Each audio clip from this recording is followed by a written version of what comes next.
नमो मित्राणि यन्त्रिया व्लागर्स् प्रति स्वागतम्। एतत् किं मिनी व्लाग् इत्युक्ते अस्माकं चेन्नै नगरे 49तमं चेन्नै बुक् फेर् प्रचलिष्यति। कुत्र इत्युक्ते नन्दनम् इति स्थले एव। एतस्मिन् बुक् फेर् मध्ये बहवः पुस्तकापणाः सन्ति। बहुभ्यः संस्थाभ्यः पुस्तकानि अत्र आनीतानि भवन्ति, विक्रीतानि च भवन्ति। तत् बुक् फेर् प्रति एव वयं गमिष्यामः। गच्छामः वा?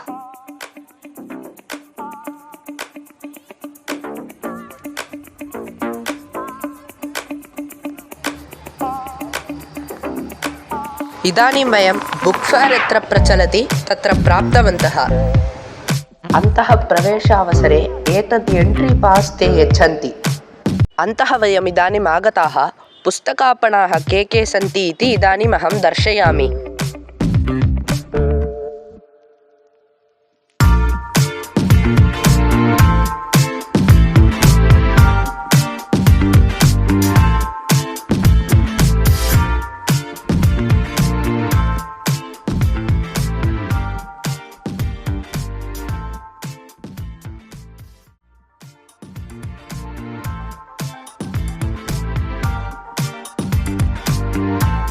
एतस्मिन् बुक् फेर् मध्ये वयसः अनुगुणं पुस्तकानि विक्रीयन्ते।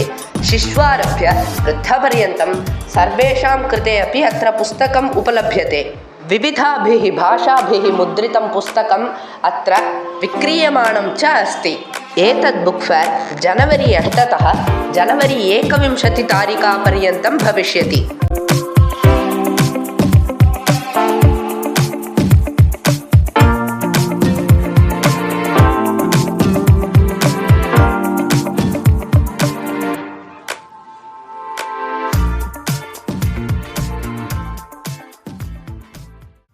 एतस्मिन् बुक् फेर् मध्ये केवलं पुस्तकं न, अपि तु भोजनमपि अस्ति। श्रान्ताः चेत् भोक्तुमपि शक्नुमः। मया एतदेव भोक्तुं स्वीकृतम्। एवं रीत्या एतद् बुक् फेर् दृष्ट्वा भुक्त्वा च अहं गृहं प्रत्यागतवान्।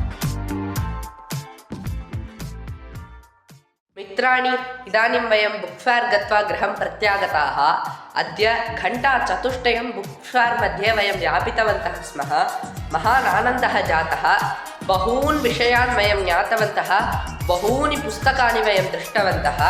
पर्वतवत् बहूनि पुस्तकानि तत्र आसन्।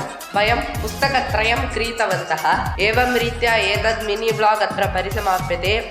अन्ये एक मिनी ब्लाग् मध्ये अथवा ब्लाग् मध्ये मिलामः। राम राम।